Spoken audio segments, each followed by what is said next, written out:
having to grind for everything and fight for everything that I have has shaped me as a soccer player, but also shaped me as a leader and as a person off the field and as a dad and husband. So, yeah, having to fight for everything and has helped me not take anything for granted.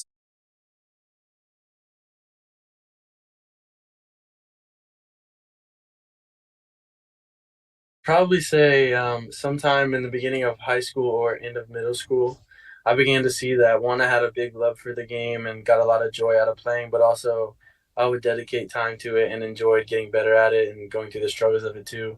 So around that time, I think is when I stopped playing other sports and focused on soccer and just realized that I enjoyed playing it because I had a lot of fun, but I also enjoyed working really hard and getting better at it too.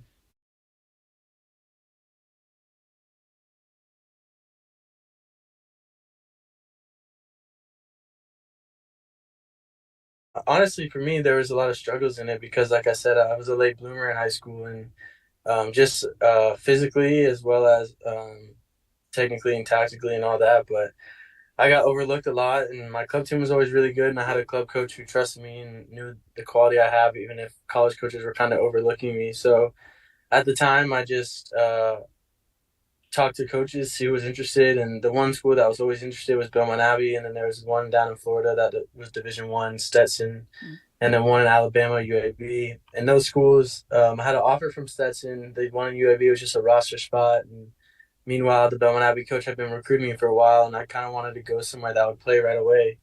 Um, but like you said, I'd never heard of Belmont Abbey either, so it's kind of like, where's this school? What is this school about? And at the time, all I cared about was going in and playing right away, and I knew I had a chance to do it there.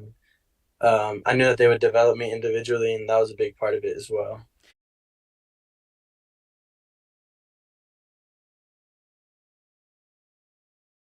After my sophomore year, I began to see, okay, I can kind of tell that I'm the best player at this college, but also I was going off in the summers to play PDL, and now it's USL2. And I was able to compete with guys at big Division 1 ACC schools, and I was starting on those teams. So I began to realize maybe I can have a chance to play professionally, and I began to dedicate more time and really get serious at it and focus everything I had into it. So going into junior year, I had that in mind and kind of gave me a goal to try to achieve. I knew the route I would have to take. I knew I'd have to go and improve myself. Coming from Belmont Abbey, even if I had a really good college collegiate career, it wasn't like they're just going to hand me a contract to some small Division 2 school. So I was just looking for somebody to give me a chance and like bring me into a trial or bring me into preseason, and some clubs did. So I was grateful for that, and it worked out in the end.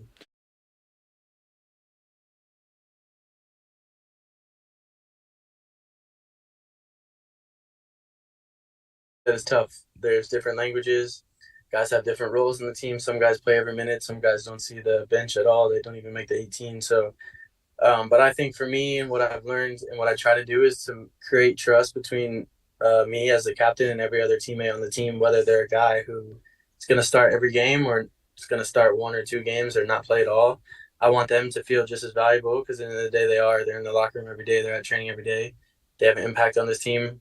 I want those guys to feel just as valuable as the guy who's the first name on the team sheet. So no matter what language it is, I think trust is universal. And so I just try to create a relationship of trust and give them confidence in themselves and confidence in me. And usually that creates a good foundation for a relationship.